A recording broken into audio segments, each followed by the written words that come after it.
Another day. Siyempre, Sir Vlogs pa rin. At ito guys, meron tayong new arrival na napaka-solid na pickup. Ayan, siguro sa tagal ko nagbablog, 2 beses pala ako nakakita na itong pickup na to. So ito new arrival natin. Ayun o, yung kulay blue sa likod ko. Ayan, kita nyo ba? 2020 Ford F-150 Raptor. So tara, kung kusunada mo yan, check natin yan. Let's go! Okay, ito yung arrival natin. Pero syempre, bago tayo magsimula, ayan guys, order kayo na ito. Ayan, ito yung ginagamit naming wax sa mga sasakyan namin dito sa lahat sa showroom.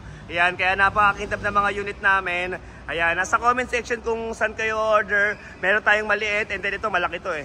So ayan, pero ito matagal-tagal yun ang gagamitin to. So ayan, lahat ng mga dealer, halos lahat ng mga showroom, and then sa mga nagdi-detail, ito yung ginagamit nilang wax. Kaya napakakintab na mga unit, kahit mga lumang model na, eh talagang napakasariwa pa dahil dito. Okay? So order na lang kayo guys ha, para nakatulong ka na, nakatulong ka pa. Ayan, sa comment section kung saan kayo order.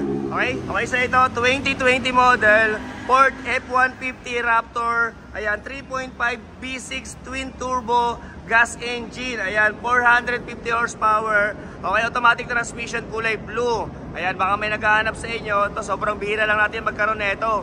Ayan, una ko nagkaroon nito parang 3 years ago na ata mahigit yung una ako nakapag-vlog nito. So ito, meron tayo ulit. Siyempre, ikutin lang natin at check na rin natin yung mga upgrades niya. Okay, so ito, number 2 yung kanyang coding. Siyempre, naka 360 camera at meron siyang pangalan na Ford sa kanyang harapan. At may tatlong LED light dito sa kanyang kanyang ibabaw ng pangalan. Sa may grill, syempre ito meron na rin siyang sensor sa harap at meron din siyang ilaw dito. May LED light siya, may tatlong kabilaan. And then ayan, naka-steel bumper na rin siya. Okay? Ito, napaka-pogi nito.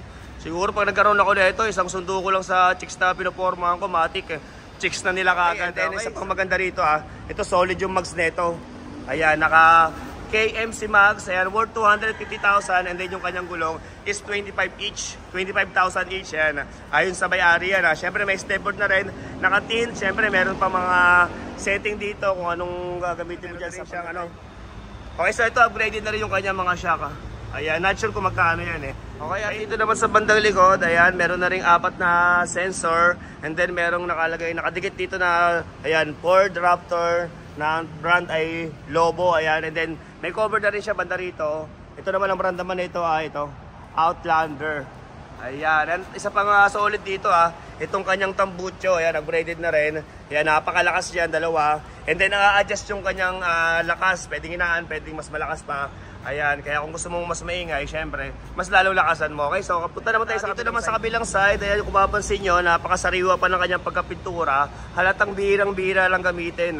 So ito, may antena na rin dyan. Okay, and then syempre, pakita rin natin yung loob nito. First owner pala itong unit. Siyempre, pakita ko rin yung loob nito. Pero bago yun, may papakita muna ako sa inyo. At ito, ayon nga pala sa unang mayari, ang bili niya rito ay 7,500,000. Siyempre, kasama na rin yung mga upgrades. Okay, at 2 susi. Ayan, first owner. So, pintot dyan, at 2 pintot. Okay, so ayan, sa susi pa lang pwede mo na siyang i-start. Ayan, kapag nakabilad sa araw yung sasakyan, mainit yung loob, para bago ka sumakay, pwede mo na siya i-start. So pagpasok mo, malamig na yung loob niya. Okay, so ito, napakaganda ng kanyang susi. Okay, 2020 Ford F-150 Raptor. Pasilip din dito sa kanyang loob. So ito yung loob niya, boom. Ayan, tignan mo naman yan, Gar, gaano kaganda, gaano ka-solid.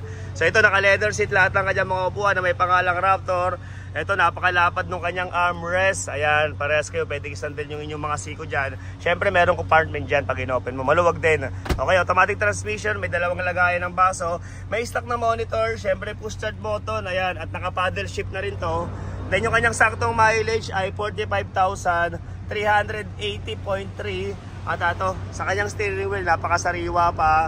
At siyempre, umaandar lahat ng mga controls yan. All working yan, okay? So napakaganda nito, napakaluwag. Ayan, naka-power seat na rin, kabilaan. At naka-sidings na rin na leather. At napakaganda ng design dito sa kanyang pintuan. Okay, syempre, check din natin dito sa bantang likod.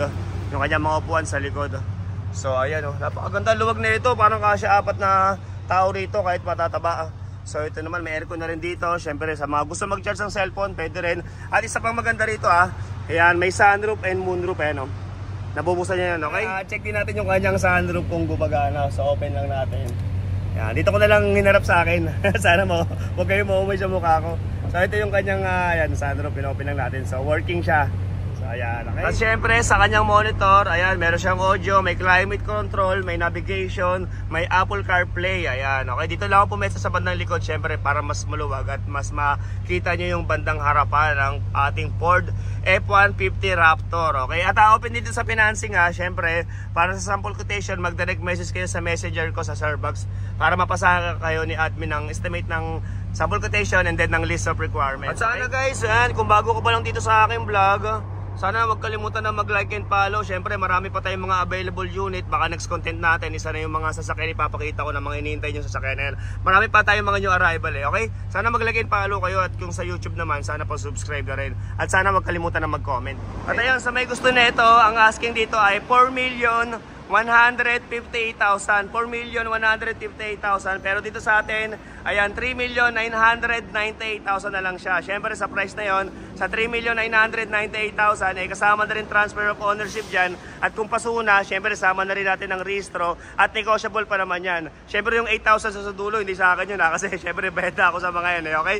Bala na kayo mag-usap ni Bossing sa presyo kung kaya pang makabawas ng mas malaki, sabihan nyo lang ako kung kailan kayo pupunta. Siyempre para papuntahin ko rin dito si Bossing, kayo na lang mag-usap. Ulitin ko to, 2020 Ford F1 Raptor, ayan, 3.5 V6 twin turbo 4x4 automatic transmission, kulay blue, ayan, first owner, all original. Okay, 4,158,000 ang asking, pero dito sa atin 3,998,000 na lang siya. Siyempre negotiable pa naman yan upon viewing. Okay, so tawag or text ka na lang. Siyempre ito, open tayo mag-pa-scan ng unit.